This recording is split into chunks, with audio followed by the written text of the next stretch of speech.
سورہ یاسین رکوع نمبر 5 تلاوت وَمَنْ نُعَمِّرْهُ نُنَكِّسْهُ فِي الْخَلْقِ أَفَلَا يَعْقِلُونَ وَمَا عَلَّمْنَاهُ الشِّعْرَ وَمَا يَنبَغِي لَهُ إِنْ هُوَ إِلَّا ذِكْرٌ وَقُرْآنٌ مُبِينٌ لِيُنْذِرَ مَنْ كَانَ حَيًّا وَيَحِقَّ الْقَوْلُ عَلَى الْكَافِرِينَ أَوَلَمْ يَرَوْا أَنَّا خَلَقْنَا لَهُم مِّمَّا عَمِلَتْ أَيْدِيهِمْ أنعاما فهم لها مالكون وذللناها لهم فمنها ركوبهم ومنها يأكلون ولهم فيها منافع ومشارب أفلا يشكرون واتخذوا من دون الله آلهة لعلهم ينصرون لا يستطيعون نصرهم وهم لهم جند محضرون فلا يحزنك قولهم إنا نعلم ما يسرون وما يعلنون أولم ير الإنسان أنا خلقناه من نطفة فإذا هو خصيم مبين وضرب لنا مثلا ونسي خلقه قال من يحيي العظام وهي رميم قل يحييها الذي أنشأها أول مرة وهو بكل خلق عليم الذي جعل لكم من الشجر الأخضر نارا فإذا أنتم منه توقدون أوليس الذي خلق السماوات والأرض بقادر على أن يخلق مثلهم بلى وهو الخلاق العليم إنما أمره إذا أراد شيئا أن يقول له كن فيكون فسبحان الذي بيده ملكوت كل شيء وإليه ترجعون. سورہ یاسین رکوع نمبر 5 ترجمہ کنز الایمان. اور جسے ہم بڑی عمر کا کریں اسے پیدائش میں الٹا پھیریں تو کیا سمجھتے نہیں؟ اور ہم نے ان کو شعر کہنا نہ سکھایا اور نہ وہ ان کی شان کے لائق ہے. وہ تو نہیں مگر نصیحت اور روشن قرآن کہ اسے ڈرائے جو زندہ ہو اور کافروں پر بات ثابت ہو جائے. اور کیا انہوں نے نہ دیکھا کہ ہم نے اپنے ہاتھ کے بنائے ہوئے چوپائے ان کے لیے پیدا کیے تو یہ ان کے مالک ہیں اور انہیں ان کے لیے نرم کر دیا تو کسی پر سوار ہوتے ہیں اور کسی کو کھاتے ہیں اور ان کے لیے ان میں کئی طرح کے نفع اور پینے کی چیزیں ہیں تو کیا شکر نہ کریں گے؟ اور انہوں نے اللہ کے سوا اور خدا ٹھہرا لیے کہ شاید ان کی مدد ہو. وہ ان کی مدد نہیں کر سکتے. وہ ان کے لشکر سب گرفتار حاضر آئیں گے تو تم ان کی بات کا غم نہ کرو. بے شک ہم جانتے ہیں جو وہ چھپاتے ہیں اور ظاہر کرتے ہیں. اور کیا آدمی نے نہ دیکھا کہ ہم نے اسے پانی کی بوند سے بنایا جبھی وہ سری جھگڑالو ہے اور ہمارے لیے کہاوت بناتا ہے, ہمارے لیے کہاوت کہتا ہے اور اپنی پیدائش بھول گیا. بولا ایسا کون ہے کہ ہڈیوں کو زندہ کرے جب وہ بالکل گل گئی؟ تم فرماؤ انہیں وہ زندہ کرے گا جس نے پہلی بار انہیں بنایا اور اسے ہر پیدائش کا علم ہے. جس نے تمہارے لیے ہرے پیڑ میں آگ پیدا کی جبھی تم اس سے سلگاتے ہو. اور کیا وہ جس نے آسمان اور زمین بنائے ان جیسے اور نہیں بنا سکتا؟ کیوں نہیں؟ وہی بڑا پیدا کرنے والا سب کچھ جانتا ہے. اس کا کام تو یہی ہے کہ جب کسی چیز کو چاہے تو اس سے فرمائے ہو جا, وہ فوراً ہو جاتی ہے. تو پاکی ہے اسے جس کے ہاتھ ہر چیز کا قبضہ ہے اور اسی کی طرف پھیرے جاؤ گے. سورہ یاسین رکوع نمبر 5 تفسیر. ناظرین و ناظرات و سامعین و سامعات, اللہ کے پیارے حبیب کے دل پر اترنے والے پاک کلام مجید قرآن حکیم کو ادب اور احترام کے ساتھ سننے والے خواتین و حضرات, کافر لوگ رسول پاک صلی اللہ علیہ وسلم کا انکار کرتے تھے, قرآن مجید کا انکار کرتے تھے, توحید کا انکار کرتے تھے, رسول پاک کو ستاتے تھے. کبھی کہتے تھے کہ حضور جو آپ قرآن پڑھ رہے ہیں یہ تو شعر ہے, کبھی کہتے تھے نہیں شعر تو نہیں ہے یہ تو جادو ہے, کبھی کہتے تھے کہ آپ خود جادوگر ہیں استغفر اللہ العظیم, کبھی یوں کہتے تھے کہ یہ تو جو ہے وہ کچھ بھی نہیں ہے, ہم نہیں مانتے، ہماری طرح ہی ہیں آپ، استغفر اللہ العظیم. کبھی یوں کہتے ہیں مردے کیسے زندہ ہوں گے، کبھی ایک ہڈیاں اٹھا لاتے اور ہڈیاں آ کر جو ہے نا حضور پاک صلی اللہ علیہ وسلم کے سامنے رکھتے اور کہتے ہیں کہ جناب یہ بتائیں کہ یہ کوئی یہ ہڈی بھی کبھی زندہ ہوگی.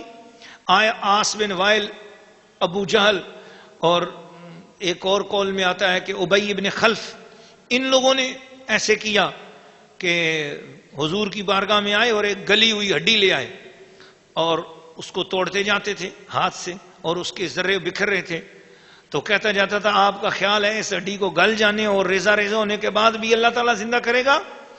حضور صلی اللہ علیہ وسلم جلال میں آئے، فرمایا ہاں تجھے بھی مرنے کے بعد اللہ اٹھائے گا اور جہنم میں داخل کرے گا. پھر اس موقع پر جو ہے نا اللہ کریم کو بھی جلال آئے، رب کریم نے، یعنی جب اس نے بات یوں کی تو اب اللہ کریم نے کیا کہا، لوگوں آؤ میں آپ کو ذرا مقام مصطفیٰ سمجھانا چاہ رہا ہوں. بس بات کافر کی تھی. کافر نے جھگڑا کس سے کیا تھا؟ جھگڑا حضور سے کیا تھا، جھگڑا قیامت کے مسئلے پہ تھا.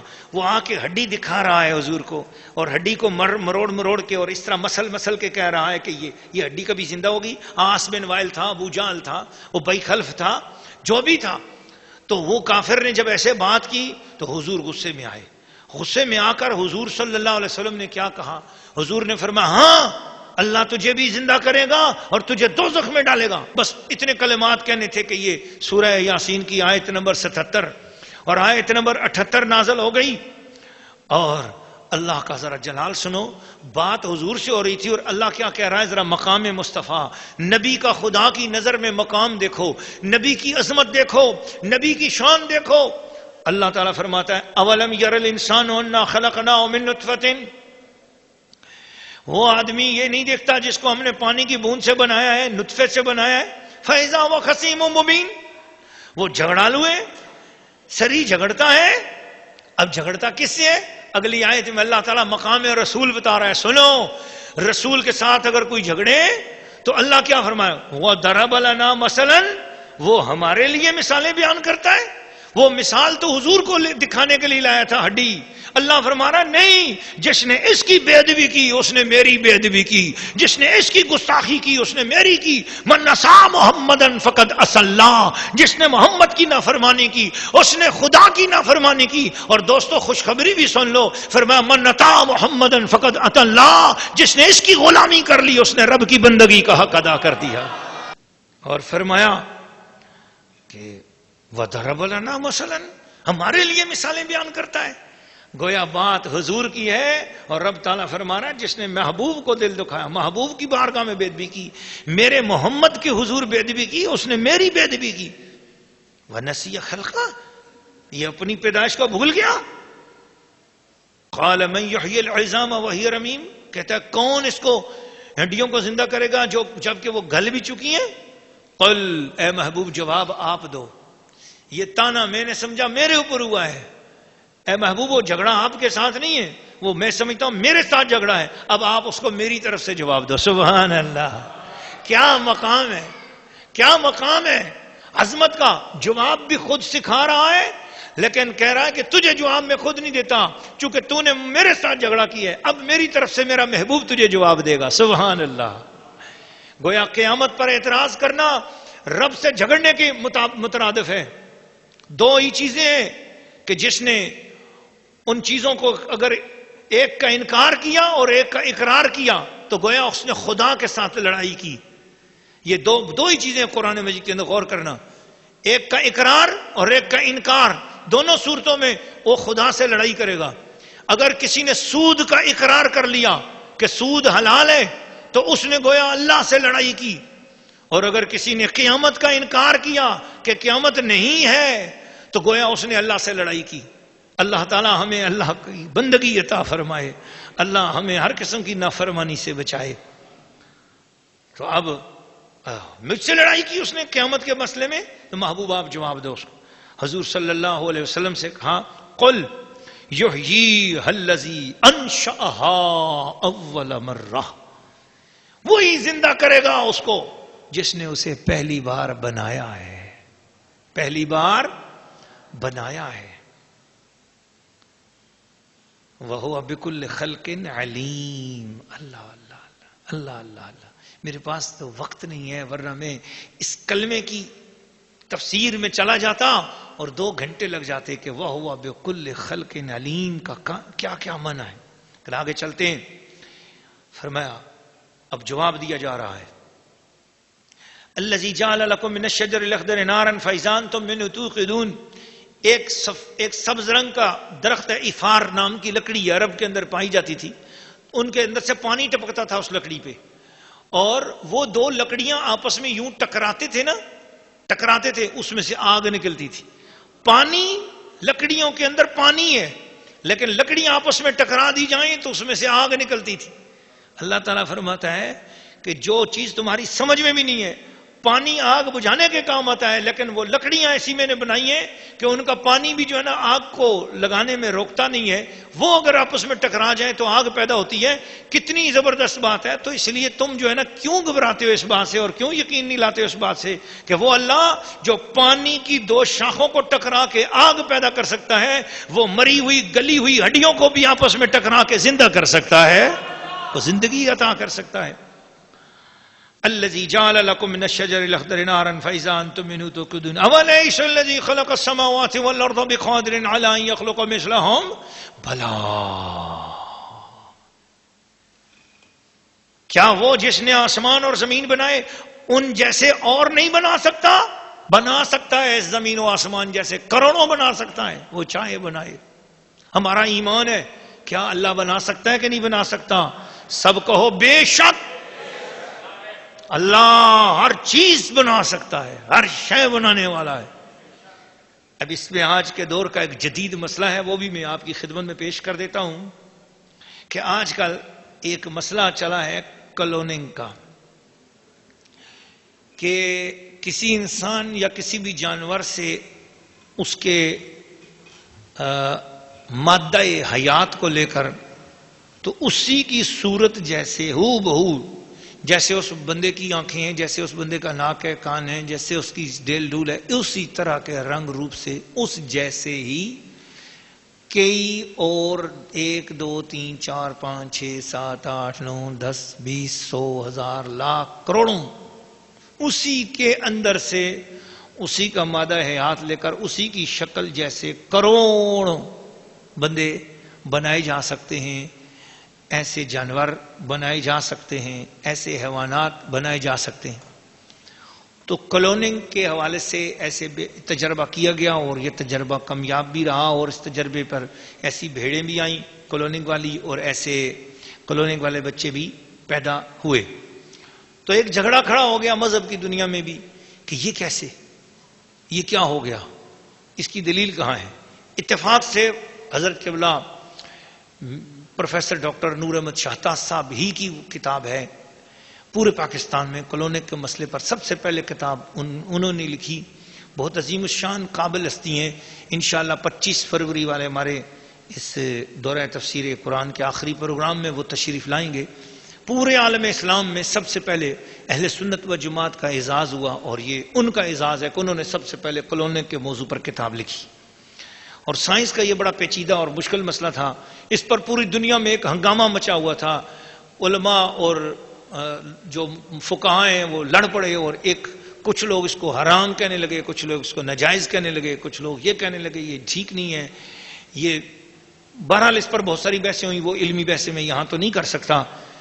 مختصر یہ کہ اس میں رائے یہ دی گئی کہ کیا قرآن میں اس پر کوئی ذکر ہے.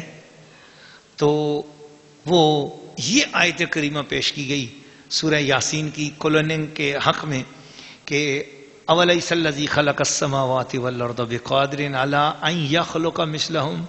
اللہ اس بات پر قدرت رکھتا ہے کہ اس جیسے اسی طرح کے کتنے اور بنا لے. بھلا ہاں کیوں نہیں. وہو الخلاق العلیم، وہ بہت زبردست، بہت زیادہ پیدا فرمانے والا اور بہت زیادہ جاننے والا ہے. اس وقت تو یہ آیت کریمہ اپنے شان نزول کے مطابق تھی، اور اس کی جو تفاسیر علماء نے کی وہ حق ہیں. لیکن آج کے جدید دور میں بھی اس سے یہ روشنی ملتی ہے کہ یہ جو کلوننگ کا مسئلہ ہے یہ بھی اس سے ثابت ہوتا ہے. پھر دوسری بات کہ کلوننگ کے مسئلے میں علماء کی آرائیں مختلف. اور وہ علماء کرام کو حق حاصل ہوتا ہے، جتنا ان کے پاس علم ہے وہ اس کے مطابق بات کریں. تو مجھے بھی ایک آیت کریمہ اس حوالے سے نظر آئی کہ کلوننگ کا مسئلہ جو ہے نا، اس آیت سے بھی مجھے مستفاد ہوتا ہوں نظر آتا ہے. وہ یہ کہ ہر آدمی جب نماز پڑھتا ہے اکیلے تو وہ یوں کہتا ہے ایاک نعبد و ایاک نستعین، اے اللہ ہم تیری عبادت کرتے ہیں اور ہم تجھ سے مدد مانگتے ہیں. سوال یہ کہ وہ تو اکیلا کھڑا ہے، اور وہ اکیلے کیوں کہتا ہے کہ ہم تیری عبادت کرتے ہیں اور ہم تجھ سے مدد مانگتے ہیں؟ تو اس کی تفسیر جو گزشتہ مفسرین نے کیا وہ تو یہی ہے کہ اس سے مراد وہ اکیلا نہیں ہے، بلکہ اگر وہ مرید ہے تو گویا اس کے پیر و مرشد بھی اس کے ساتھ ہیں، اور یہ ان کی طرف سے جو پڑھایا وہ کلمہ ان کو بھی ساتھ سمجھ کر ان کی طرف سے مل کر پڑھ رہا ہے کہ اے اللہ ہم تیری عبادت کرتے ہیں اور تجھی سے مدد مانگتے ہیں. تو اگر وہ قادری ہے تو سارے قادری اس کے ساتھ شامل ہو گئے، اگر وہ نقشبندی ہے تو سارے نقشبندی اس کے ساتھ شامل ہو گئے، اگر وہ چشتی ہے تو سارے چشتی اس کے ساتھ شامل ہو گئے، اور اگر وہ سوروردی ہے تو سارے سوروردی اس کے ساتھ شامل ہو گئے، اگر وہ اویسی ہے تو سارے اویسی اس کے ساتھ شامل ہو گئے، اور اگر وہ حنفی ہے تو سارے حنفی اس کے ساتھ شامل ہو گئے، اگر وہ حنبلی ہے، مالکی ہے، شافعی ہے، اور وہ جو بھی کسی ایسے پاک صاف طیب طاہر گروہ سے تعلق رکھتا ہے تو اس کے سارے لوگ بھی اس کے ساتھ شامل ہو گئے. اور جب کوئی کسی کے ساتھ شامل ہو جاتا ہے تو وہ عبادت اکیلی اس کی نہیں رہتی، وہ بھی ساتھ شامل ہو جاتے ہیں. تو اگر گویا اس نے ایاک نعبد و ایاک نستعین اکیلے ایک بندے نے کہا ہے، لیکن چونکہ سب کی طرف سے کہا ہے تو دنیا میں ہر قادری کی طرف سے اس کے کہنے کا اس کو ثواب نصیب ہو جائے گا، ہر نقشبندی کی طرف، تو ہر سوروردی کی طرف سے، ہر ویسی کی طرف سے، ہر حنفی، ہر مالکی کی طرف سے. تو گویا اس طرح پوری دنیا میں اگر فرض کیا ہے، میں بات کرتا ہوں اگر 4 کروڑ دنیا میں اس کی طرح کے اور لوگ موجود ہیں تو گویا اس نے جب نماز میں ایاک نعبد و ایاک نستعین کہا تو گویا اسے 4 کروڑ مرتبہ ایاک نعبد و ایاک نستعین کہنے کا ثواب نصیب ہو گیا. تو اسی لیے کہتے ہیں کہ آپ جو ہے نا بغیر مرشد کے نہ رہو، کسی پیر کے ساتھ لگ جاؤ، کامل مرشد کی بیعت ہو جاؤ، کیونکہ جب اس کی بیعت ہو جاؤ گے تو اس سلسلے کے سارے لوگوں کا فیض آپ کو نصیب ہوتا جائے گا. اور کسی تسبیح کے اندر جو دانا ہو تو اسی کو تسبیح کہا جاتا ہے، اور تسبیح کے اندر نہ ہو تو اسے لوگ دانا ہی سمجھتے ہیں، کوئی اس کو تسبیح نہیں کہتا ہے. اللہ تعالی ہم سب کو آپس میں اتفاق اور محبت کی تسبیح عطا فرمائے. یہ تفسیر اپنی جگہ حق ہے، لیکن میرے اندر یہ ایک بات آئی کہ وہ اکیلا بندہ جب یہ کہتا ہے ایاک نعبد و ایاک نستعین، وہ تفسیر صوفیانہ ہے. اب یہ تفسیر جو جدید دور کے حساب سے ہے، لیکن یہ تفسیر بالرائے نہیں ہے، بلکہ یہ تفسیر جو ہے قرآن مجید کی اسی فیض کو پانے کے لیے ہے. اگر کلونے کا حق ہے تو، اور واللہ عالم بالصواب، ہمارا دعویٰ نہیں ہے، ایک محبت بھرا نکتہ ہے جو آپ کے سامنے پیش کر رہے ہیں کہ اکیلا بندہ ہے اور کہہ رہے ایاک نعبد و ایاک نستعین. دراصل اس کے اندر آنے والی جو نسلیں موجود ہیں، اس کے اندر انہی نسلوں کا اندر مادہ موجود ہے، وہ عورت ہے یا مرد ہے، اس کی صلب میں اور اس کے رحم میں جنہوں نے آنا ہے، گویا وہ ان کی طرف سے یوں کہہ رہا ہے کہ ہم سب اللہ ہی کی بندگی کر رہے ہیں اور اسی سے مدد مانگ رہے ہیں. اور پھر اسی لیے دعا کرتا ہے تو یہ نہیں کہتا اہدی الصراط المستقیم، یا اللہ مجھے سیدھا رستہ دکھا، نہیں، پھر وہ یوں دعا کرتا ہے اہدنا الصراط المستقیم، اے اللہ ہمیں ہماری ساری آنے والی نسلوں سمیت سیدھے رستے پر چلا. تو یہ اس پر مجھے قرآن مجید فرقان حمید کی وہ دعا بھی یاد آتی ہے کہ جس میں یہ دعا کی جاتی ہے رب اجعلنی مقیم الصلاۃ. چھوٹا بچہ بھی اتحیات میں یہ دعا پڑھے گا، اور بڑا بھی ابھی شادی نہیں ہوئی ہے تو وہ بھی، کنوارا بھی اور شادی شدہ بھی، کیا دعا؟ رب اجعلنی مقیم الصلاۃ، اے اللہ مجھے نماز کا پابند بنا. آگے کس طرح ہے دعا؟ وَمِن ذُرِّيَّتِي، اے اللہ میری اولاد کو بھی نماز کا قائم مقام بنا. اب بچہ بھی یہی دعا پڑھ رہا ہے تو اس کا مطلب یہ ہے کہ وہ اس کے اندر ایسی چیزیں موجود ہیں جس کے آگے وہ نسلیں جاری ہونی ہیں. تو نسلیں جاری ہوتی ہیں مختلف شکلوں کی، تو وہ بھی اللہ جاری کرتا ہے. اگر ایک ہی شکل کی نسل جاری ہو جائے تو وہی بھی اس پر کوئی بعید نہیں ہے، بے شک اللہ اس پر قدرت رکھنے والا ہے.